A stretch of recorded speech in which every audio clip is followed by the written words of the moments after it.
23 minutos sobre las 10 de la noche, el momento de saludar a Camilo Nogueira, muy buena noite. Buenas. Roberto Blanco Valdés, muy buenas noches. Hola, buenas noches. Yo soy Luis Barreiro, muy buena noite. Hola, buenas. Y don Carlos Príncipe, muy buenas noches también. Bueno, sorprendentemente, la actualidad del día hoy no pasa estrictamente por la economía. Ha habido asuntos económicos de importancia, lógicamente, pero gran parte de la agenda de la jornada ha estado dominada por una cuestión y por una persona. Se llama Esperanza Aguirre y hoy por la mañana decía esto. En un país serio, cuando se está cometiendo, en el fondo, un delito, está en el Código Penal, a la bandera, al himno o al jefe del Estado no se le debe pitar, creo que el partido no se debe celebrar. Esto es la Copa de España, pone Campeonato de España, Copa de Su Majestad el Rey. Si hay equipos que no lo quieren jugar el Campeonato de España, pues que no lo jueguen. Bueno, las contundentes declaraciones de la presidenta de la Comunidad de Madrid, como pueden deducir, se refería a ese partido de la Copa del Rey que el viernes disputarán en el Estadio Vicente Calderón el Athletic de Bilbao y el Barça. Un partido con ciertas connotaciones políticas que hoy se han puesto sobre la mesa a raíz de las declaraciones de Esperanza Aguirre. La verdad es que ha habido una avalancha de contrarréplicas, incluidas las que pronunciaron los miembros de su propio partido, diciendo que la propuesta de Esperanza Aguirre de que se realizara puerta cerrada ese encuentro de fútbol pues era una pequeña barbaridad. Vamos a hacer un pequeño recorrido por lo que ha sucedido hoy en torno a este asunto de la Copa del Rey del próximo viernes. Athletic y Barcelona vuelven a encontrarse en una final de Copa del Rey 3 años después. Será en el Vicente Calderón. En teoría solo es un partido de fútbol, pero de nuevo la política se cruza en el camino. La polémica la ha desatado la presidenta de la Comunidad de Madrid, Esperanza Aguirre. Siempre he pensado que en un país serio, cuando se está cometiendo, en el fondo, un delito, está en el Código Penal, a la bandera, al himno o al jefe del Estado no se le debe pitar, creo que el partido no se debe celebrar. Esto es la Copa de España y por ello, pues si se produce la pitada, el partido se suspende, se celebra a puerta cerrada y ya verá usted cómo no se vuelve a producir. En el recuerdo lo sucedido en aquella final de Mestalla en el 2009. Televisión Española emitió el himno en diferido modificando el ambiente. Así sonó en la televisión pública. Y de esta manera se escuchó en el estadio.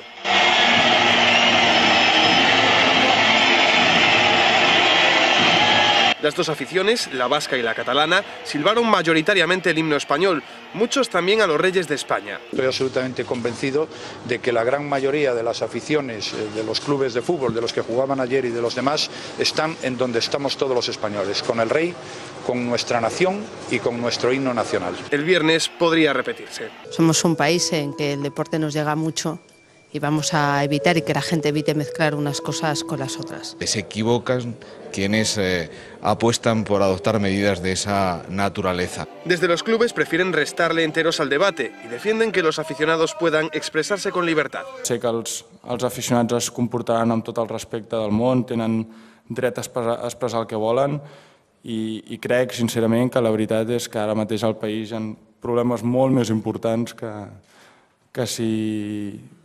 una cosa como aquesta. El nacionalismo y el eterno debate sobre la unidad de España no pertenece al deporte, pero lo ha alcanzado muchas veces. También con la cuestión de las selecciones autonómicas. Como yo jugaba en la Liga Española, me convocaban, tenía que asistir. Y yo encantado de asistir, pero uno no puede renegar de lo que siente, de lo que uno ama.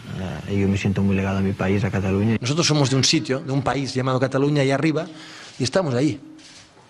Nosotros pintamos poco en todo esto. Pocos deportistas han renunciado a vestir la camiseta de España por cuestiones políticas. El capitán de la Real Sociedad en la década de los 70 y principios de los 80, Ignacio Cortabarría, o el exjugador del Barcelona, Oleguer Presas, son algunos ejemplos. Bueno, José Luis, ¿falamos de fútbol ou falamos de política? De que falamos? O mellor de ninguna das dúas cousas, porque este é un tema moito máis banal do que parece. Hai que recordar, por exemplo, a Esperanza Aguirre, que nos Estados Unidos considerase queimar unha bandeira un signo ou unha forma de manifestación protexida polo dereito de liberdade de expresión, non? Eu creo que o fixo Esperanza Aguirre falando en términos futbolísticos foi cantar o partido, e, por tanto, seguramente acaba de provocar a maior pitada que se vai a recordar nun estadio todos os sitios, que eu creo que non se pode nin se debe evitar e que cada un efectivamente fai o que lle parece. Bueno, a mí hubiérame gustado máis que estas cousas non pasaran, pero volvendo a aquel consello que repito tantas veces do frade o nome da rosa, é mellor, son cousas que é mellor que non sucedan, pero cando suceden non son tan graves, non? E, por tanto, eu creo que este é un sarpullido que seguramente houbera pasado sin pena nin gloria. Tamén non se vai dar sempre a idea de que sean estes dous clubes os que xogan as finales, aínda que levan xa son seguidas as dúas, non? 4 anos levaban, non? Bueno, pero o que eu creo é que a declaración de Esperanza Aguirre foi absolutamente inoportuna, porque creo que o que fixo foi, vamos a ver, eu xa me imagino hoxe a todos os que teñen entrada comprando chifros, porque a chifrada vai ser impresionante. Bueno, hai antecedentes previos, ademais das declaracións de hoxe de Esperanza Aguirre, hai acontecementos previos porque enseguida imos falar con Olaya Fernández de Ávila, diputado do Bloque Nacionalista Galego no Congreso, porque onte tiña lugar un acto moi concreto convocado por Amaiur e que ten que ver tamén ca celebración desa Copa do Rei. Camilo, ti que perspectiva tes do que está pasando con este asunto? Bueno, hai unha parte seria, porque esta Esperanza Aguirre é a mesma que dixo, de forma totalmente irresponsable, que había que acabar coa Constitución española, porque supuxo que o goberno central recuperara todas as competencias fundamentais das comunidades autónomas e o resto que pasaran aos concellos, non? E esta intervención agora corresponde a ese mismo criterio que reflite un pensamento político que non está de acordo co que a España actual neste momento. Eu, en todo caso, dito isto, creo que debía dicir que esta muller é un friki, non? O sea, unha cousa rara e que se atreve a decir cuestións moi importantes como se non tuveran importancia ninguna, e teñen, non? As cousas que fai ela teñen moita importancia, non? Pero non representa, Roberto, Esperanza Aguirre non di cousas que outra xente do Partido Popular ou que está nos medios non se atreve a decir? Non conecta o que ela di co pensamento de moita xente? Non, sen dúbida. Eu estou absolutamente convencido de que algunhas das cousas que dice, neste caso concreto, algunhas das cousas que dice conectan cunha certa sensibilidade, non? Eu creo que, efectivamente, ao que apuntaba José Luis é completamente certo que fai é quentar o partido e vai haber a maior pitada da historia, porque os que non pensaban pitar, pitarán. Isto non quere decir, en todo caso, que non seña certamente incoherente que quen isto considera que España non é a súa nación ou ten unha xenreira especial ao país ou a bandeira ou ao himno ao xefe do Estado, pois non seña certamente incoherente asistindo a un partido como ese. É dicir, o que tens que facer é non ir, é dicir, que non pintas nada ali, pero van a eso, justamente, non van a eso. É unha ocasión para manifestar que están ali, que existen, e o que van justamente é a iso. Non é moi coherente, é algo típico deste país, non ocorre en ningún outro sitio, diríamos, civilizado do mundo, non? Eu non me imagino isto en Estados Unidos, en Francia, en Italia, en Alemania, en ningún dos estados federales, que por non falar de estados centralistas, falando de estados federales como o noso, non me imagino en ningún deles que se poida producir unha circunstancia de que vaya unha parte da población a pitarlle a bandeira, ou a pitarlle ao himno, a pitarlle ao xefe do Estado, é algo que é típicamente español, que ten que ver coa existencia de un problema territorial que ten unhas características especialmente peculiares en España. Bueno, en cualquier caso, no podemos olvidar que la relación entre el fútbol y la configuración del Estado ha tenido más episodios. Estoy recordando cuando España ganó el Mundial de Fútbol, recordaréis que se escribió mucho y se teorizó mucho sobre la relación con la bandera española, como consecuencia. No, pero sí que se teorizó mucho sobre esto y circularon vídeos de todo tipo de cuál era la relación. A xente confundeu a idea de, claro, a xente pensou que acabábamos de elevar o fútbol a categoría de expresión de Estado, de nación e de patriotismo. Era exactamente ao revés, acabábamos de convertir, eu chameille, a bufandización da bandeira. Acabábamos de convertir a bandeira na bufanda que había que levar para aquela selección. Cando ímos a un estadio, levamos a bandeira do Deportivo, a bandeira do Celta, según eu levarei a do Celta, pero aquel día non había ninguna bandeira que valera, e a bandeira facía de bufanda. Eso era o que pasou. Non tiña tanta importancia aquelo cara arriba, nin ten tanta importancia esto cara abaixo. Bueno, tendrá poca importancia, pero como digo, hoy ha sido el asunto más comentado por la clase política. Sí. Espera, a ver, Carlos, ¿qué faltas tú por intervenir? No, yo creo que, a ver, la gente que piensa que Esperanza Aguirre es tonta se equivoca profundamente. Los que más se equivocaron son mis compañeros del Partido Socialista, que pensaron, y nos ha guindado la cosa y nos ha guindado para muchos años. Ella está diciendo en voz alta lo que mucha gente de la que vive en Madrid piensa, claro. Que ven... En Madrid y fuera de Madrid, ven al Estado autonómico como un problema, es ese nacionalismo cañí. Lo hay también.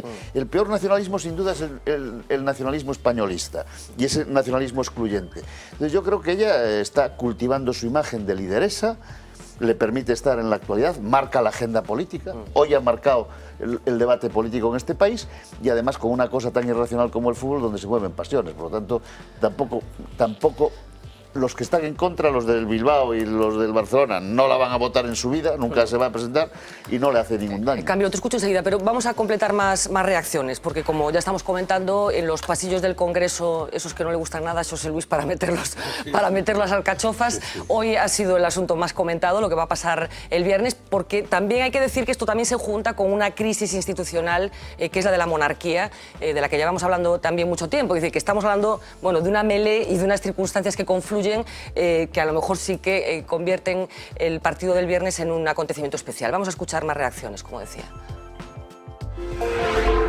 A disfrutar el partido de Athletic Bilbao-Barça del viernes, animándoles a que participen en talante reivindicativo, pero de manera positiva y animando con sus senderas y sus icurriñas. Ahora bien, suspender el partido me parece una medida extraordinaria, un tanto exagerada. Castigaríamos a justos por pecadores. Los seguidores del Barça y los seguidores del Athletic lo que quieren es boicotear el partido y van allí a abuchear al que les va a dar la copa, pues lo que tienen que hacer es no jugar la copa. Que la copa es voluntario participar.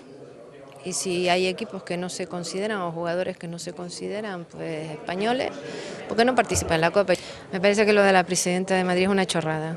Me apetecería silbar a Esperanza Aguirre, porque yo creo que ha actuado como pirómana y que ha buscado la confrontación. Cosa que nosotros no hemos hecho en ningún caso. Me parece absurdo el suspender o el hacer de un partido una actividad secreta por el hecho de que haya gente que discrepe de un himno o que discrepe de un monarca, ¿no? Me parece que no tiene ningún sentido y que esto es una democracia, esto no es una dictadura, ¿eh? Bueno, Camilo, ¿qué decías? Bueno, vamos a ver. Non quero facer unha teoría sobre isto, pero eu creo que hai que distinguir dúas cousas. Hai xente que é cidadán do Estado español, con todos os dereitos e os deberes, pero non se sinte español. Non se sinte español tal como se interpreta desde Madrid, incluso indo máis alá en algúns aspectos da Constitución española, incluso respecto da monarquía. Entón, a xente que son cataláns ou vascos e son a selección, se comportan como cidadanos españoles continuamente, están defendendo a selección española, etcétera, etcétera. Pero hai moita xente que non se identifica coa bandeira. Por que se vai identificar? Perdón. Branco acaba de decir que isto non ocurre en outros sitios, pero dificilmente haxe un sitio como este onde unha bandeira non significa nada. Nada para moita xente, para mí non significa nada. E menos hai moita xente para que de acordo, non, pero estamos falando de todos. E non quero ahora dramatizar con isto, porque eu son cidadán español con todos os dereitos e os deberes, claro está, pero non me sinto español tal como se interpreta históricamente polo poder de Madrid, que, por certo, profundamente desprestigiado neste momento, non? Entonces, que a xente vai ali aproveitando unha minoría, seguro, dos 60.000 espectadores que haberá domingo ou vernes, son moi pouquiños os que empezarán a berrar contra o rei, Ti crees que sí, que van a ser poucos? E a propia monarquía procede onde procede, unha dinastía, por outra parte, xeral, nefasta para os propios españois, nefasta en todos os sentidos, moi especialmente desde Fernando VII, e entón hai xente que discrepa desa maneira, pero que o Estado español ten a virtude casi singular, europea, de que a pesar de todo se mantiva a diversidade, por exemplo, lingüística, etc., pero tamén é certo que esa diversidade non está plenamente recoñecida.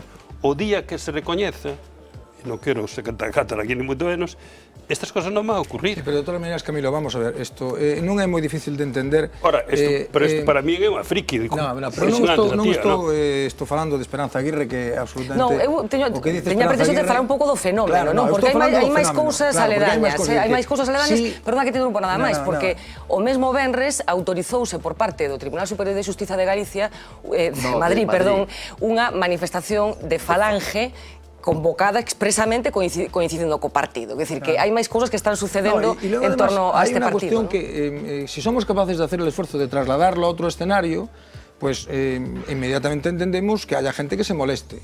¿Eso justifica la locura que dice Esperanza Aguirre? No, no lo justifica, pero hay gente que se molesta.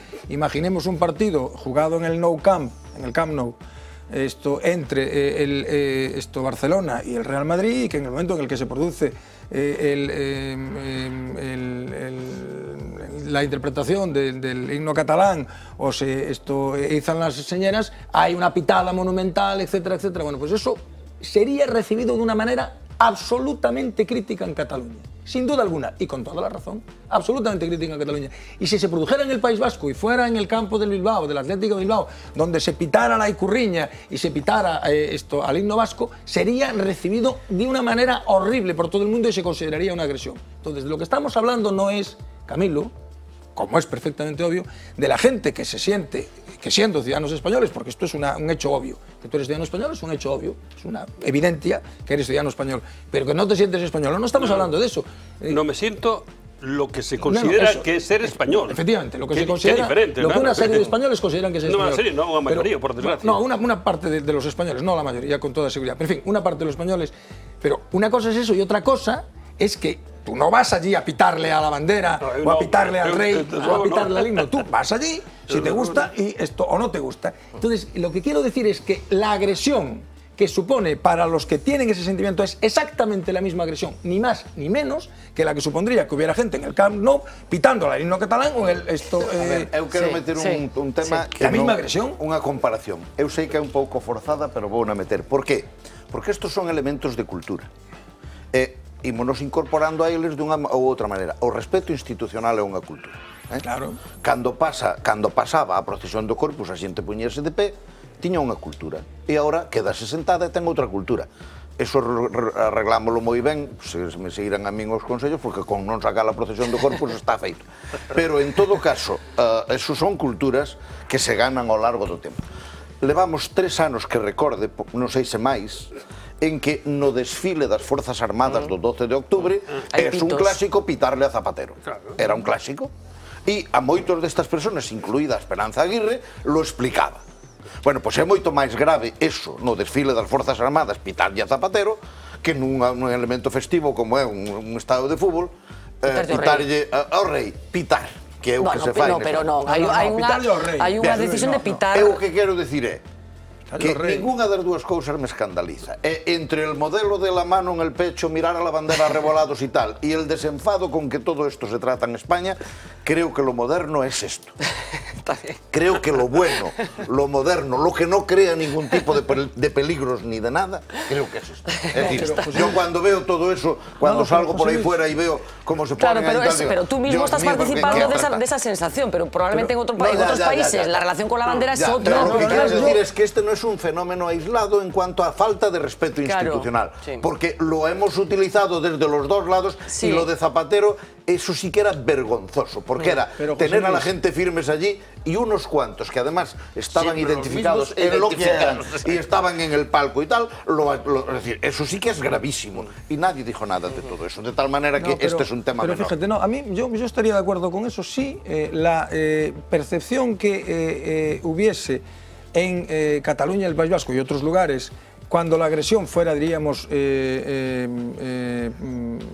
contraria, no produjera escándalo.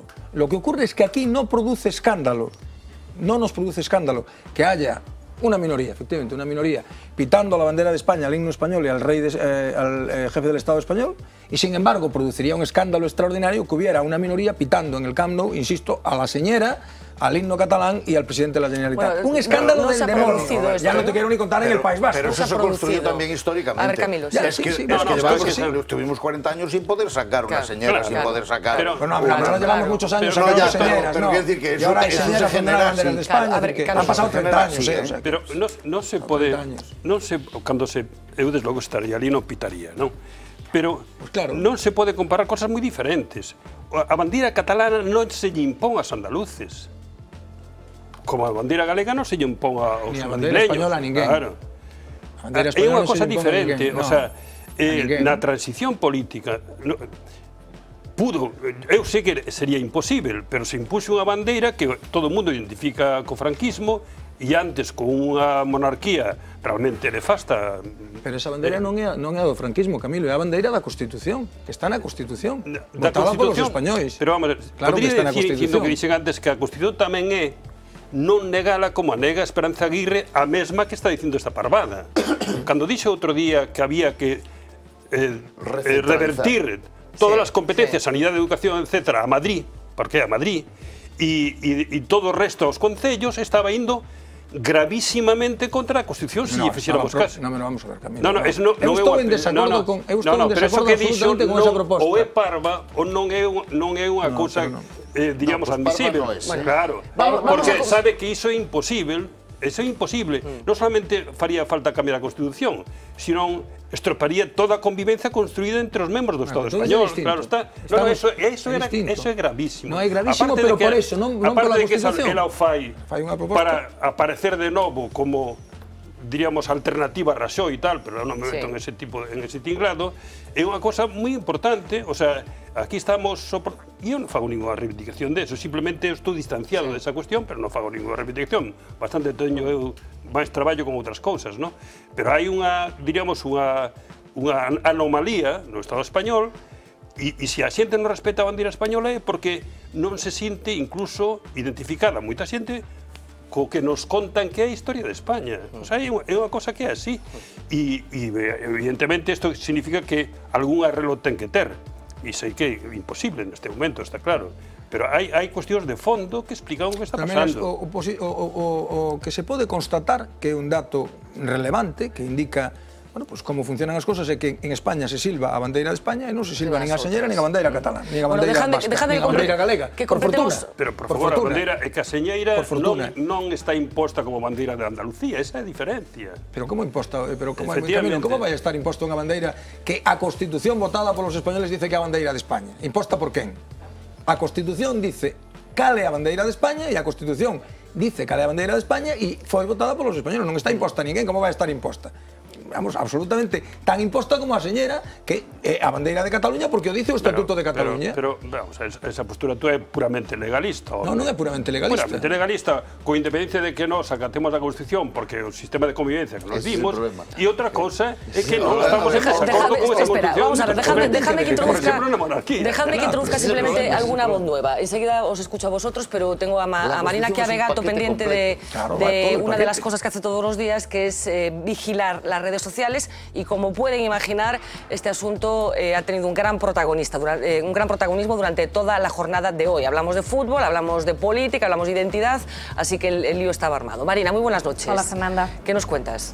De fútbol, de política y también de Esperanza Aguirre, que por lo que hemos detectado hoy, durante el día de hoy, es un personaje que no es muy querido en la red. Allí hemos leído muchísimas críticas, como por ejemplo la de Gerson, que dice: Esperanza Aguirre, ahora y gracias a ti, pitarán el himno y al rey más que todo. Más comentarios, por ejemplo el de Pau, que hace una pregunta, dice: señora Esperanza Aguirre, si pitamos a su partido, también se suspende. Y más tuites, el de Stefane dice: he firmado la petición, dile a Espe que se juegue la final de la Copa del Rey en el jardín de la nueva casa de Dolores de Cospedal. Y otro tuit, el de Venceslao, que dice: a lo mejor Espe dice que solo eran declaraciones provisionales, como hizo con las cuentas del Madrid.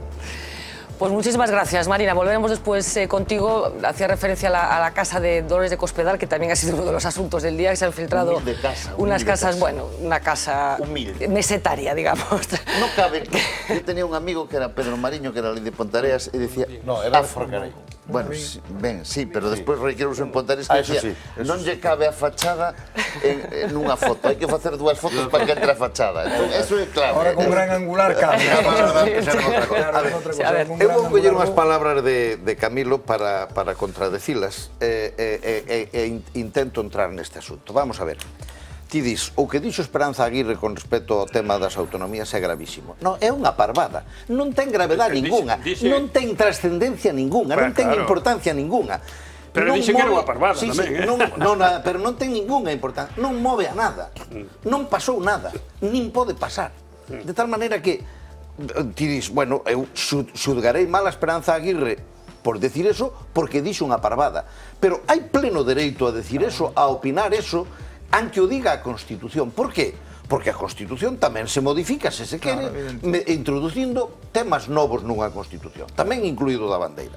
Por tanto, non ten importancia ninguna. E isto tampouco ten importancia ninguna. Eu, cando se empezou a facer o intento último de reforma do Estatuto de Autonomía, estábamos todos con que se era unha nacionalidade histórica, se era unha nación, se iba no prólogo, se non iba no prólogo, tal. Eu fixen unha proposta. A mí non me escoita ninguén, é un pobriño e tal, pero dixen, e por que non poñemos Galicia é un imperio inca? E acabamos dunha vez. As consecuencias serían as mismas. Serían as mismas. E estas cosas hai que empezar a relativizalas de unha maneira extraordinaria. É dicir, que se xunten 100.000 tíos nun estadio. Algúns delos medio xa calcaos. Todos a un problema que o único que lle interesa levar a copa é salir, poñerse diante dunha cámara, facer uo, isto é lo más. Bien, é que lle piten a bandeira, que importancia tiene? Ninguna. É la misma importancia que tiene que 2 millones de tíos saquen la bandera a las calles de Madrid el día que ganamos la Copa. ¿Qué importancia tiene eso? Ninguna. Pero esto no se va a interpretar, hablaba antes de la situación particular en la que está la monarquía en estos momentos, que sabemos que no es la misma situación que hace 4 años. ¿Creéis que eso no va a tener ningún impacto? Todo locura y se irá haciendo carocha. Yo creo que en este caso será por descontado que va a haber una gran pitada. Y por tanto, como será por descontado, Esperanza que va a haber una gran pitada. Es más, es posible que salga el ministro de Justicia saliendo diciendo que la monarquía sale reforzada.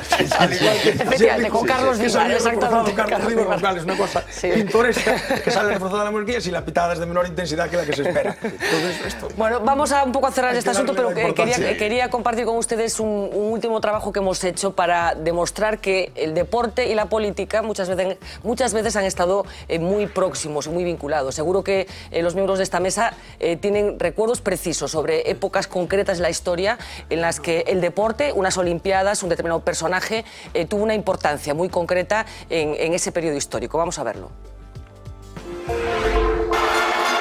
Dicen que el deporte cumple una misión en la sociedad, que no es otra que la de unir masas. Mussolini se dio cuenta de eso y en 1934 dio una orden: Italia debe ganar el Mundial. El lema fue vencer o morir, una competición marcada por camisas negras, amenazas y trampas. Todo valía y finalmente ganó el fascismo.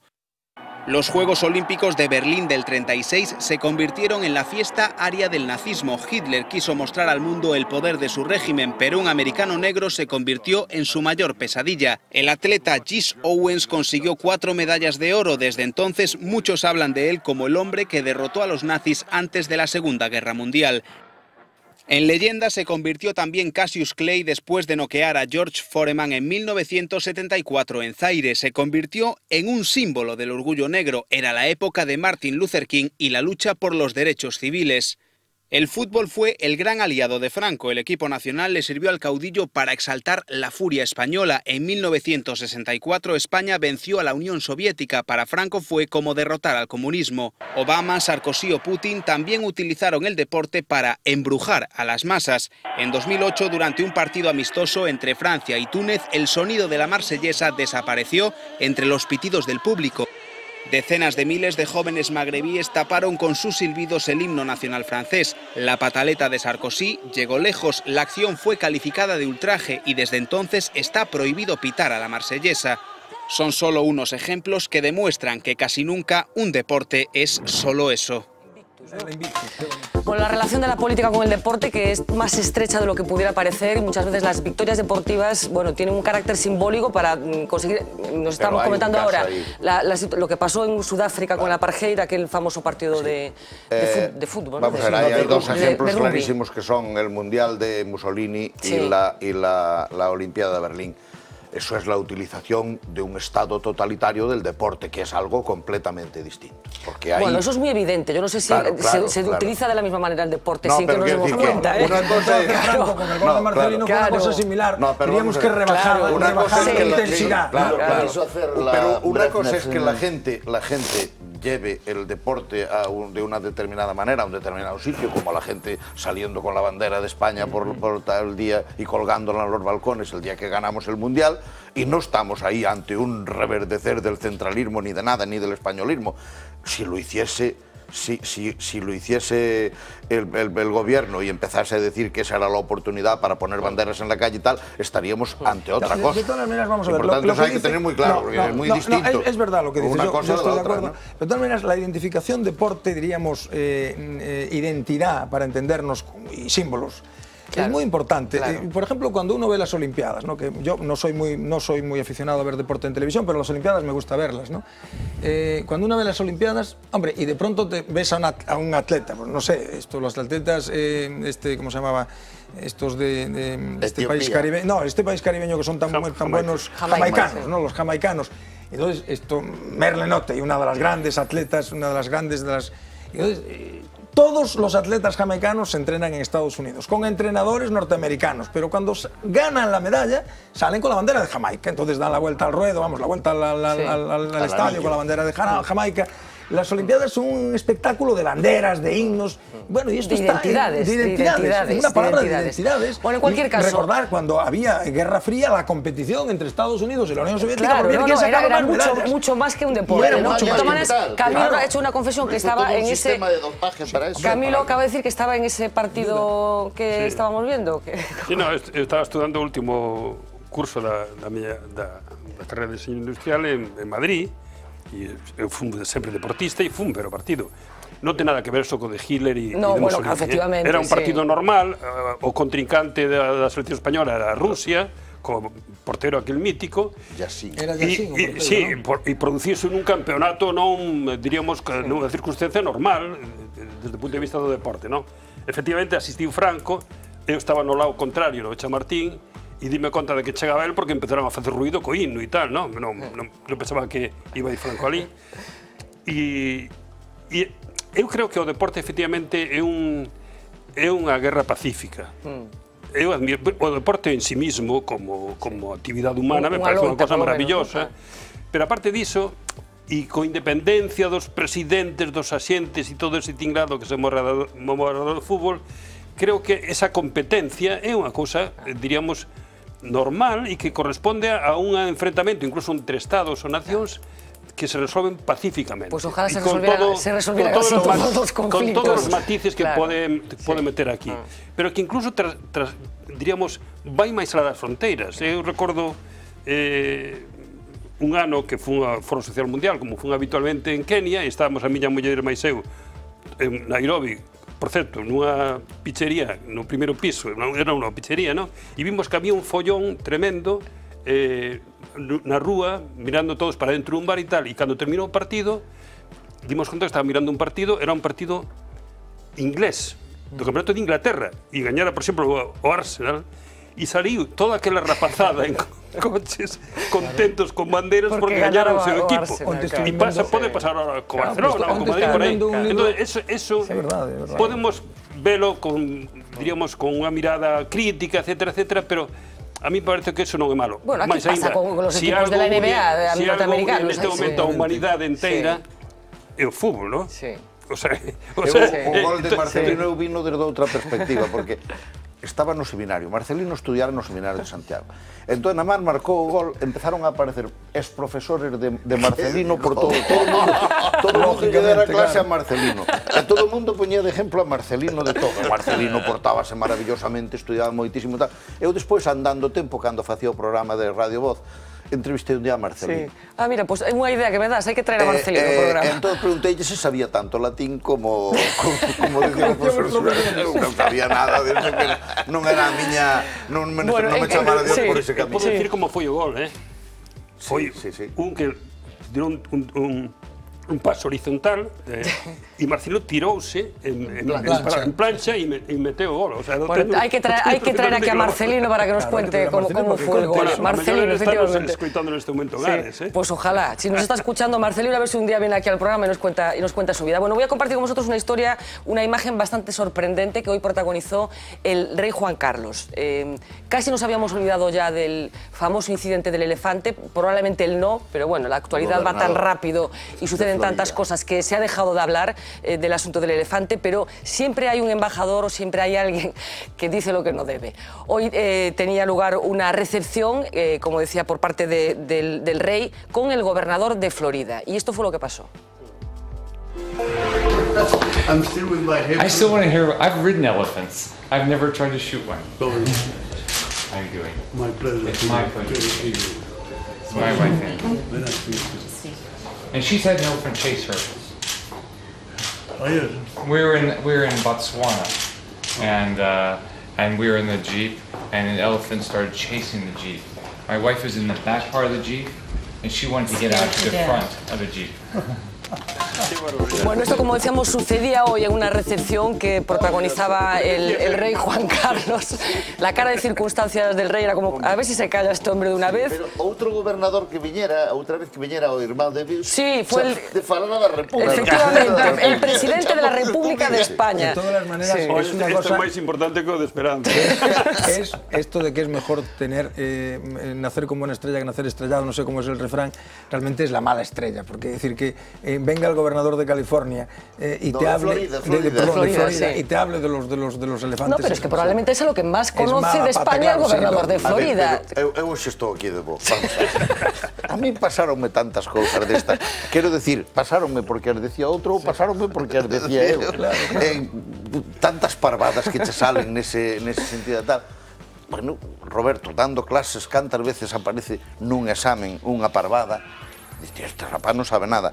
Pásalo ao examen siguiente, hai outra parvada, a mesma parvada, non? E cando vas coa décima parvada, chegas a unha conclusión, isto devino decir eu, non? Pois, claro, casi sempre é verdad. Casi sempre é verdad, claro. Estas anécdotas a min divirtenme moito, tal, fanme, tal, pero nunca lle dou nin a máis mínima importancia. Claro, pro rei é un mal rato. E para nós é un rato divertido. O de Esperanza Aguirre non sae de aquí. Quiero decir, da península. Sí. Esto do rei pode ser a noticia mundial. No, o do elefante, bueno. Sí, porque foi noticia do elefante e tal. O sea, como metedura de pata, claro que pode ser... De todas maneiras, eu que coincido moito con eso. Sabedes con que anima este señor a visitar? Porque a ti tamén che pasou un examen, verdad? Claro, se chama Fanjul, de orixen asturiano. Que el gobernador de Florida? Sí, o gobernador de Florida facía unha visita co... Sí, este señor... Este del elefante. Este do elefante viña con un cubano que se apellida Fanjul, que é un home, un prohome da colonia antifidelista de Miami, é un home que ten moito diñeiro. Por eso van a cazar elefantes.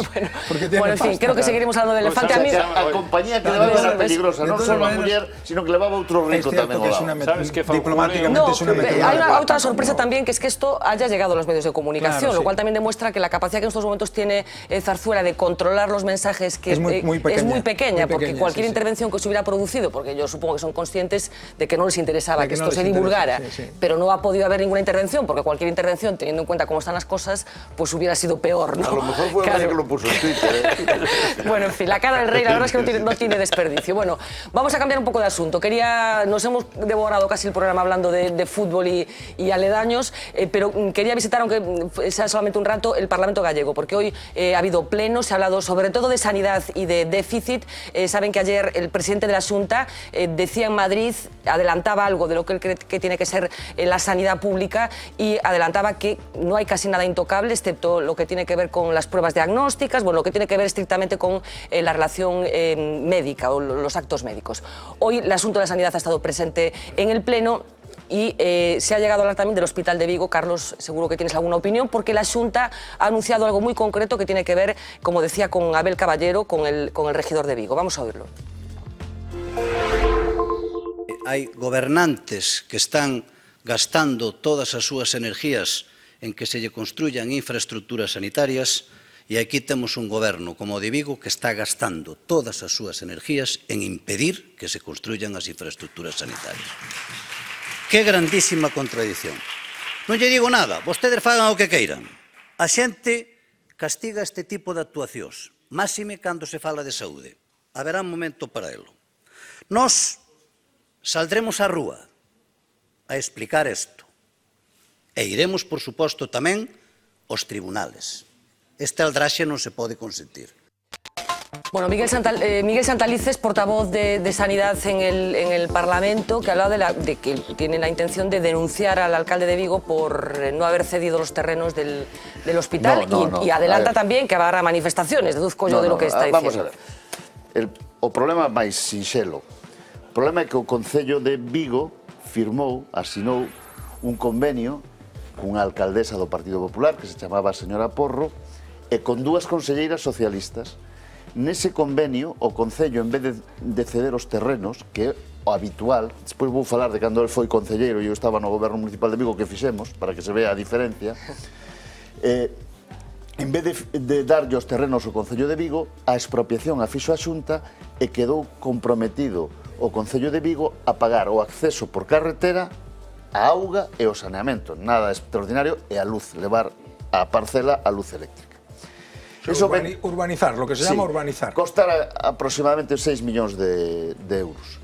Cando Camilo foi concelleiro e eu era concelleiro, fixemos o Meixoeiro, empezouse a construir o Meixoeiro. No Meixoeiro, que é o anterior hospital que se fixo en Vigo, o Concello pagou os terrenos, pagamos o acceso, puxemos a luz e puxemos o saneamento. Pero cal é o modelo habitual? O do Meixoeiro? O modelo é o Meixoeiro.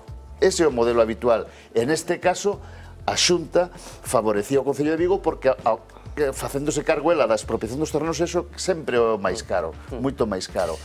No caso da parcela de Vigo, pois hubo que facer expropiacións a un precio bastante alto, porque estaba bastante consolidado. La pregunta, esto es, si me permites... O que quere montar unha guerra, montar outra manifestación, o que sea. Pero la pregunta es, ¿tiene razón el alcalde de Vigo para impedir que se haga el hospital? No, él no lo impide, lo que dice es que no lo paga. Él dice, ese convenio se firmó hace 5 años, es gravoso, yo no lo pago. Entonces, la Xunta, ¿qué va a hacer? Que es lo que yo creo, lo va a llevar a vía contencioso y se lo va a ganar dentro de 5 años, pero mientras él está con la bandera. Bueno, vía contencioso, y por lo que dice Santalices, parece que tiene también la intención de hacer alguna manifestación o alguna cosa de estas. Él tiene que tener, él se mueve en el puro peronismo, y el puro peronismo es buscar un enemigo exterior, y cuando montas un enemigo exterior, no hay una sola infraestructura sanitaria en España, ni una sola, que se haya hecho si no hay cesión de terreno. Bueno, pasaron más cosas en el Pleno. Allí estuvo nuestra compañera Viviana Villaverde, que nos lo va a contar de esta manera. El mismo día que las portadas de los periódicos reflejaban posibles privatizaciones en sanidad, la conselleira Rocío Mosquera prefirió hablar de arquitectura. Xa sobre esta plataforma de consultas externas e que se ubica nas 6 grandes velas. Arquitectura e jardinería. Se reforzaron os humedais e o bosque da ribeira do río Barxa. Un error teno calquera, vais e lle olla un pouco. Sí, barbaridades. Aunque tratándose de sanidad y con los microclimas característicos del Parlamento, poco tardaron las enfermedades en afectar a los diputados. Fiebre privatizadora que lles entrou. A ver se ya hai que dar tratamiento a ustedes. Pero si algún virus amenaza a los diputados es la cercanía de las elecciones autonómicas. Presidente, que eu creo que xa está en campaña. E como xa está en campaña vamos a sacar un eslogan. Sí, barbaridades. Vai se lle olla un pouco. De vostede que está de campaña sacando eslogans, algúns deles certamente demagóxicos. Por agora non sempre en Galicia, pero están claramente en campaña. Y aunque el presidente de la Xunta permanece poco tiempo en el hemiciclo, quizás porque no está cómodo, sus viajes siempre están muy presentes. Neses fins de semana, cando sale por aí a españolear. Por España fachendeando. Eu lle recomendaría que, aínda que fose virtualmente, fose tamén vostede por aí por España, igual que a señora Caride. Bueno, todos viaxamos cando viaxe o presidente, non? Eso sí, si viajan en coche, lleven su GPS, porque el diputado Bieito Lobeira ya ha amenazado con sacar el spray y tachar las señales en las que no figuren los topónimos normativos. Derriba do SIL. de encima, que dirían, non, vostedes. Hoy ha empezado en el Parlamento su particular campaña, que en este caso no es electoral. ¿O sí? Bueno, cosas que sucedían en el Pleno, pero José Luis, bueno, a raíz se buscaba un poco la explicación del Gobierno de lo que ayer insinuaba el presidente de la Xunta en esos desayunos en Madrid, que yo no sé cómo se ha interpretado, lo poco que sabemos, porque no ha entrado en profundidades. Eu tampouco, pero por defecto, non por exceso. Vamos a ver. Eu teño un pensamento liberal e creo que non hai que confundir o dereito que se lle otorga a unha persona de ter, por exemplo, unha sanidade gratuita ou un ensino gratuito co feito de que ese ensino o xestiona o Estado. É dicir, nós podemos ter unha sanidade gratuita e, sin embargo, estar xestionada en parte por sistemas privados. O único que quere dicir que é gratuita é que a nós non nos cobran nada cando imos ali. Eso é o que quere dicir gratuito. E tamén que o Estado pode estar concedendo unha serie de servicios a prestar e non por eso perde a obriga e o dereito a controlar os sistemas de calidad, a igualdade de trato a todos os ciudadanos e todo eso. Onde me quedo eu confundido non é porque Feijóo diga que pode haber novos tramos dos servicios sanitarios que sean xestionados... Los servicios sanitarios non. Non, vamos, da sanidade, que pode tal, e despois que diga que hai dous que non. E digo eu, e logo cal é a diferencia? A min que máis me dá que me privaticen os análisis que me privaticen a intervención, vamos, a xestión dunha intervención cirúrxica. El mismo aí está demostrando que non ten de todo claro e que o fai con unha certa con un certo sentido de culpa, non? Porque bueno, en cualquier caso estamos hablando, Carlos, de un cambio de modelo por completo. Sí, está claro, claro. Estamos hablando de que es un sistema no sostenible. El gasto sanitario en España ha crecido en los últimos 20 años más que el PIB. Bueno, pero seguimos siendo el país que destina un porcentaje más pequeño. Básicamente, eso se consigue pagando mal a los de bata blanca. Pero, y yo soy normal, pero no lo digo por mí, pero es verdad. Claro. El negocio está en que tú cruzas la raya y el médico portugués cobra 4.800 y yo después de 32 años cobro 2.600. Esta es la diferencia que tenéis en el negocio los españoles. ¿Cuánto tiempo vais a poder aguantar a los médicos? No lo sé. Yo ya me voy a retirar 12, 13 años, pero es muy posible que los jóvenes españoles decidan, y de hecho se marchan a trabajar a otros lados. Y por eso tenemos médicos... Pero los colegios de médicos están alertando de que este modelo que está fomentando el Partido Popular no es el adecuado. Los colegios de médicos no se quejan de lo que cobran ellos. Los colegios de médicos lo que tienen que hacer es defender la profesión. Yo digo, esto está inventado, porque este debate antes de tenerlo nosotros lo han tenido otros. Es decir, nosotros llegamos tarde al estado del bienestar. El primer estado del bienestar que se construye en Europa es el sistema inglés y el sistema sueco. Y después el sistema alemán, que es un sistema desde el principio, desde la época del canciller, ¿cómo se llamaba? Bismarck, es un sistema mutualista. En todos ellos, y no hay que... A ver, la señora de la limpieza, ¿por qué tiene que ser funcionaria? El señor que vigila la... Sí. La señora de la limpieza es funcionaria. Era funcionaria. Fue el gobierno socialista en el 82 el que... ¿Y el médico por qué tiene que ser funcionario? Yo creo que en Suecia el sistema llega más allá. El sistema es un sistema universal, no es gratuito, hay copago en todas las fórmulas y compite entre sí. Es decir, cada hospital busca tener sus clientes. Y digo, los suecos porque... De todas maneras, había un cierto consenso en que el sistema sanitario... ¿Usted a qué país se quiere? Es insostenible. A ver, yo lo quiero decir, la generación tuya, hija mía, y perdona que te llame hija mía... No, por Dios. La generación tuya, o le metemos mano a esto, o no cobráis la pensión o no tenéis la sanidad. Pero las dos cosas. Pero las dos cosas a un tiempo no las vas a tener. Un economista publicaba en un diario nacional un análisis, un economista especializado en economía sanitaria, un análisis, no recuerdo el nombre ahora, ¿no? Sobre la inviabilidad del sistema sanitario que tenemos, sosteniendo una tesis que argumentaba, no era un economista que defendiera la reforma del PP, por tanto no estaba en esa tesitura. No, y decía algo, que es algo que yo te he escuchado decir a ti muchas veces y que acabas de decir ahora y que le he escuchado decir a muchos médicos que conozco, que es que el problema del sistema sanitario español no es la crisis económica, sino que es un sistema estructuralmente inviable, es decir, desde hace muchos años. Es decir, que se ha mantenido con reformas sucesivas, pero entonces el problema, desde mi punto de vista, es si hay que reformar el sistema sanitario, y esta es la primera discusión que tendríamos que abrir, si hay que reformar o no el sistema sanitario y cómo hay que administrarlo, esa reforma debe, en todo caso, garantizar que el sistema que vamos a tener los españoles es el mismo en todas las partes del territorio español. Claro. Esto no quiere decir que el mapa de prestaciones tenga que ser exactamente el mismo, porque es la cartera básica. La cartera básica sí, tiene que ser obligatoriamente. No, la cartera básica. Hay empastes para la cartera básica sí. Luego es cierto, y ya ha ocurrido, y el Tribunal Constitucional ha dicho que no es inconstitucional, que hay algunas comunidades autónomas que en vez de destinar dinero a carreteras, destinan dinero. Andalucía, cuando decide destinar dinero a atención bucodental a una determinada franja de población infantil. Bien, la cartera básica tiene que ser la misma, pero es que yo creo que el modelo fundamental ha de ser el mismo. Que el modelo de financiación ha de ser el mismo. Sí, pero mira, y esto lo que plantea un gobierno socialista, yo estoy en contra de la participación público-privada. ¿Qué reforma tenemos que hacer? Creo que es un yo soy partidario de que el sistema de prestación sanitaria sea público. Yo soy partidario de que sea público.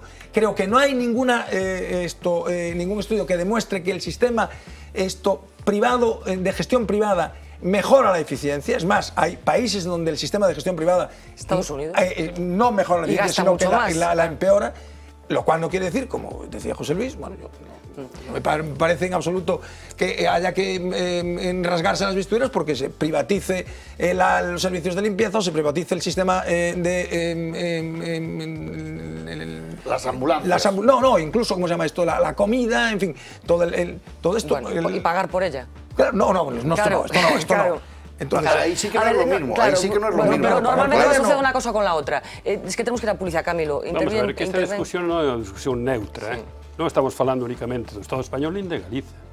En Estados Unidos hai 40 millóns de persoas que non teñen seguridade social e pode ocurrir, non sei se ocurriu algunha vez, que un enfermo urxente vai a un hospital e como non é membro daquela compañía ou non ten seguro, pode morrer. E tamén sabemos que en Estados Unidos a xente está angustiada pola posibilidade de poñerse enfermo, cosa que nós non temos, incluso por o que ten que aforrar para os seus fillos estudiar cando teñan 18 anos, non? Entonces, xunto con isto hai a idea evidente, e non estou facendo ningún tipo diríamos, de crítica política, ni moito menos, que hai o capitalismo neoliberal intenta privatizar elementos tan fundamentais da economía de un país como a educación e a sanidade, que consumen unha parte sustancial do orzamento público e eso incide, e neste momento estamos na Unión Europea, en todos os países, aquí e nos demais países. E entón, neste ambiente, a xente non ten confianza ninguna en que privatizando algún servicio, falouse da limpeza, que está privatizado por fortuna, e depois privatizando todos os demais, non ten ninguna confianza de que eso non acabe como o sistema dos Estados Unidos. E por outra parte, e por tanto, se hubiera un clima de confianza, casi diría eu, seguridade total, hasta que acabe o mundo, a xente aceptaría que determinados servicios non son gratuitos porque pagan con os impostos, claro está, pois foran atendidos de forma non funcionarial, por así decirlo, pero que non se confía. E ademais ten dereito a desconfiar porque hai unha intención clara, e algúns partidos, como o Partido Popular, asumen, de privatizar a sanidade, de privatizarla, non é de forma que sexa como a de Estados Unidos. Es que tenemos que irnos a publicidad, Roberto, porque me están ya diciendo que tenemos que irnos, si no, tenemos que irnos. Y decía que Feijóo ha dado una pequeña pincelada, pero seguimos sin saber exactamente de qué estamos hablando. Da titulares, en este caso, como decía, en Madrid, que constituyen un motivo de alerta o de curiosidad por parte de los ciudadanos, pero no acabamos de saber exactamente a qué se está refiriendo el presidente de la Xunta. Vamos a publicidad y aún tenemos un ratito a la vuelta.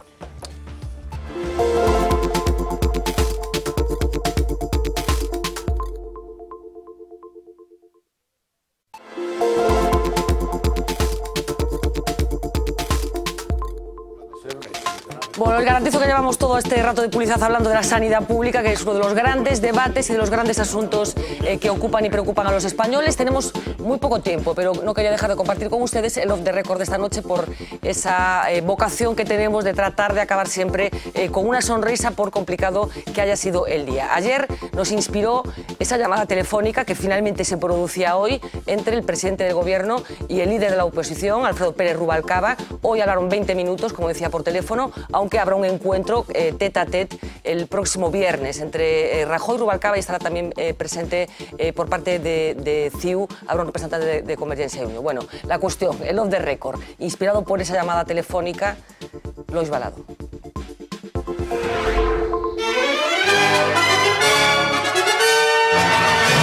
Off the record. Que Rajoy y Rubalcaba tienen ciertos problemas de entendimiento ya lo sabíamos, pero ayer nos quedamos preocupados sabiendo que sus problemas de comunicación van más allá. ¿Tiene el móvil del presidente del gobierno? No lo tengo. No lo tengo. ¿El presidente del gobierno? No lo tengo. Oye, no lo tengo. Estamos en una época en donde hasta los más pequeños ya dominan el mundo de las comunicaciones.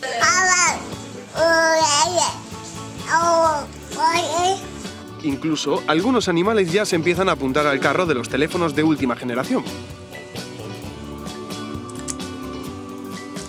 Por eso nos preocupa que el líder de la oposición no tenga línea directa con el gobierno. Y es que por muy enemigo que se sea, siempre es importante tener a alguien con quien hablar. ¿Es el enemigo? ¿Ustedes podrían parar la guerra un momento? ¡Que si pueden parar la guerra un momento! No obstante, Rubalcaba intentaba tranquilizarnos diciendo esto. ¿Cómo lo hacen esto? No se preocupe que hay. Pero hay fórmulas. ¿A qué fórmula se refiere? ¿Tal vez a través de un sistema de mensajería instantánea? ¿Un moderno mecanismo solo al alcance de las altas esferas del poder? Lo dudamos, sabiendo que la terminal de Rubalcaba no es precisamente lo último en tecnología, por lo que, como en las grandes comedias románticas, tendrá que esperar a que él le llame.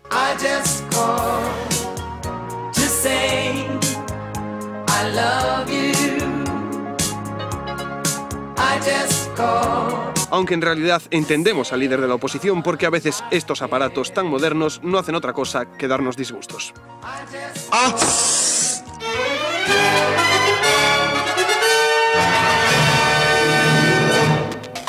Bueno, esa llamada telefónica que finalmente, como decíamos, se produjo esta tarde, 20 minutos, al parecer hablaron Rubalcaba y Rajoy, continuarán hablando de la situación de España y de la Unión Europea el próximo viernes. Nos vamos a ir con Uxía Rodríguez, que como saben siempre está pendiente de otros grandes titulares del día, algunos muy importantes. Uxía, muy buenas noches. ¿Qué tal, Fernanda? Muy buenas Cuéntanos. noches. Pues efectivamente, nosotros hoy vamos a comenzar hablando de las famosas participaciones preferentes, y es que la Fiscalía Superior de Galicia prepara una demanda colectiva contra Nova Galicia Banco. Solicitará la nulidad de las cláusulas que sean consideradas abusivas. Todo apunta a que esa demanda masiva, que será la primera de esta clase en Galicia, se presentará a finales de junio.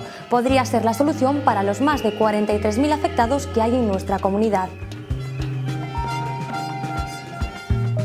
Y hablamos ahora de un banquero, porque la Audiencia Nacional ha archivado la causa contra Emilio Batín y su familia por presunto fraude fiscal. Y es que la familia había evadido el pago de impuestos correspondientes a varias cuentas en Suiza. El presidente del Banco Santander dijo entonces que ya había saldado sus deudas tras abonar 200 millones de euros a Hacienda en 2010. Y los magistrados del Tribunal Constitucional ya se han cansado de esperar y hoy han sido tajantes. Amenazan con tomar medidas drásticas si no hay renovación. Han acusado al Congreso de no cumplir con su deber. Desde hace más de 4 años el Constitucional espera que se cubra la vacante de un magistrado fallecido. Además, otros 3 tenían que haber sido sustituidos hace ya 1 año y medio. Y hoy en Asturias, el socialista Javier Fernández ha anunciado en su discurso de investidura que su gobierno será austero, pero ha prometido blindar sanidad, educación y servicios sociales. Mañana se convertirá oficialmente en el presidente del Principado, poniendo fin al fugaz mandato de Álvarez Cascos y a su fallido proyecto. No convertiremos a Asturias, señorías, en un ariete en la comunidad montaraz que desafía al Gobierno central. Incumplir la ley no será una opción para mi gobierno. Y hoy nos despedimos con la que es una de las imágenes del día, la de un bebé en el Pleno del Senado. Se trata de Narcís, el hijo de 2 meses de Yolanda Pineda. La senadora del PSC quiso reclamar con este gesto que la Cámara Alta ponga en marcha cuanto antes el voto telemático para los parlamentarios de baja maternal o enfermos. Ayer mismo el Congreso, recordemos, daba luz verde a esta medida. Así nos despedimos hoy nosotros. Hasta mañana, Fernanda. Muchísimas gracias, Uxía, por todas esas noticias. Hablamos del Tribunal Constitucional y este país, me refiero a España, es un sitio singular en el que un tribunal como el Constitucional está válido porque hay 2 partidos mayoritarios que no se ponen de acuerdo. A mí me parece inaudito. Además, que no se ponen de acuerdo porque quieren controlar el proceso. Pero es que es un escándalo. Es un escándalo. Hay un magistrado, en Roberto García Calvo, que falleció hace 4 años, que está sin renovar. Hay 4 magistrados pendientes de renovación, los correspondientes al Congreso, al Senado, me parece que son los que están pendientes de renovación, y es de una falta de respeto institucional. Es decir, para que un país funcione, la gente tiene que tener confianza en que los representantes de las instituciones hacen lo que tienen que hacer. Esto es una cosa absolutamente y yo me pregunto, intolerable. a lo mejor es una ingenuidad por mi parte, ¿y la famosa separación de poderes? No, la famosa separación de poderes, como el hermano Lobo. Claro, es que damos por supuesto que como los dos partidos de la se ponen de acuerdo. Hay un tema que es enormemente importante y hay que dejarlo claro. Cuando se deja un sistema de elección que permite bloquear, se bloquea siempre. Y por tanto, lo que está es mal regulado. El sistema de elección en el Parlamento lo hay de varios tipos. Nadie puede bloquear la elección del presidente del Parlamento, ni nadie puede bloquear la elección del presidente del gobierno. ¿Y por qué no se pueden bloquear? Porque las mayorías van evolucionando. Este tema es, lo primero que hay que hacer es que el magistrado, tan pronto cumple su mandato, salga y quede la vacante en el sentido estricto. Y lo segundo es que tiene que haber un plazo para cumplirla y se cumple en primera votación por 2/3, en segunda por mayoría y en tercero por los que haya. Recordemos, Camilo, no sé si es cierto que dices. Sí, es cierto. A ver, no, aquí nos hemos perdido algo. Lo que sucedió fue que cuando Camilo hizo la propuesta para la ley de Valedor do Pobo, cuando la propuesta es una proposición de ley, hay que tomarla en consideración. Y la propuesta de Valedor do Pobo se tomó en consideración con el voto de Camilo positivo y 50 y tantas, no me acuerdo cuando estábamos, 60 abstenciones. Eso, el único revela eso es un meu poder. Exactamente. Bueno, pues eso no hay posibilidad de bloquear. O le votas que no o te sale. Y yo creo que ese es el sistema que había que utilizar. De hecho, así estaba, por ejemplo, el tema de Televisión Española. ¿Y qué acaban de hacer? Pues poner primera votación mayoría cualificada o mayoría segunda absoluta. Mayoría absoluta. Y ya está. Pero vamos a ver, eso es cierto. Y yo creo que efectivamente una solución en un país razonable, donde hubiera un funcionamiento institucional razonable, sería decir, señores, el magistrado que cesa, cesa, y por tanto no se puede reunir el Pleno, porque además esto se establece un mínimo de miembros para la reunión del Pleno. Esto en un país normal. ¿Qué ocurriría en España? Que el magistrado que cesa, cesa y no pasa nada y no hay... Porque también influye la cultura política, porque el sistema de elección de los magistrados del Tribunal Constitucional, del Tribunal Constitucional Federal, que es como se llama en Alemania es muy similar al español y sin embargo no ocurren estas cosas. Porque hay una cultura de respeto institucional en donde a nadie se le ocurre que pueda estar meses o años un órgano sin renovar por los intereses de partido, que son los intereses del lote, de la lotización, de estar a ver cómo controlamos... Pero eso tiene unas consecuencias en la percepción que la gente tiene de las instituciones terribles. Solo pasa en ese campo. Es decir, si un alcalde muere, ¿qué pasa? Se va a una votación y sale por mayoría absoluta o lista más votada. Y es un minuto. Pero estamos hablando del Tribunal Constitucional. Hemos tenido bloqueado el Consejo de Energía Nuclear. Porque el modelo de votación es nefasto. Y el sistema es tan nefasto y es tan absolutamente perverso que cuando se negocia en un paquete. La última vez que todo. Te intercambio esto por esto. Roberto, vamos a dejar de contar estas cosas porque la gente se va a dar de baja directamente de ciudadanía, quiero decir. Bueno, vamos a ir a la primera del periódico de mañana, la primera edición de La Voz de Galicia, con el siguiente titular. La Unión Europea espera la propuesta del Gobierno para dar luz verde a las ayudas a los astilleros. Los ministerios de Industria, Hacienda y Economía deben cerrar el modelo definitivo de bonificación fiscal que quieren para España. Saben que está por el medio el famoso modelo del tax list. La foto de primera para un asunto terrible que ha venido ocupando las páginas de los periódicos en los últimos días, ese crimen que tuvo lugar en Sermade. Separan a los presuntos asesinos de Sermade para que no se maten. Estamos hablando de palabras mayores. Otro titular que quería destacar: a partir del 17 de junio se ahorrarán hasta 57 minutos en los viajes en tren a Madrid, que es un ahorro que no está mal en tiempo. Sí, claro. Y un cuarto titular que destacado también sobre todo para la gente que vivió aquella experiencia. La Xunta ha impuesto una multa de 2,4 millones a los organizadores del concierto de Bruce Springsteen en Santiago en el año 2009. Recordarán que se vendieron más entradas que aforo había en el Monte do Gozo, en un ejercicio de irresponsabilidad absoluto. Se produjeron colas kilométricas. Bueno, finalmente, 4 años después, 3 años después, se ha impuesto una multa a la promotora de ese concierto. Pues bien por la Xunta, por la multa, está muy bien, sí señor. Para que estas cosas no vuelvan a suceder. Claro, para que estas cosas no sucedan, claro. Señores, ¿alguna cosa más? Nada. Que la gente mantenga la Mañana, ilusión. La gente mantenga la ilusión. Mañana hablaremos del gobierno. Como Mañana decía hablaremos del típico- Y aunque sea un poco macabro, pero el titular ese de separan a los asesinos para que no se maten, Pedro Hispano diría lógica pura, ¿no? Porque claro, El duelo a garrotazos, ¿no? ¿qué van a hacer Puro si no? goyesco. Claro, En fin, un asunto el de Serma de crónica negra en estado puro. Muchísimas gracias a los cuatro, Carlos, José Luis, Roberto, Camilo, por acompañarnos esta noche. Regresamos mañana a partir de las 10 menos 20. Hablaremos en la primera parte con Blanca Marsillac de un proyecto teatral muy interesante que trae a Galicia esta misma semana. Después, temas de actualidad. Sean felices.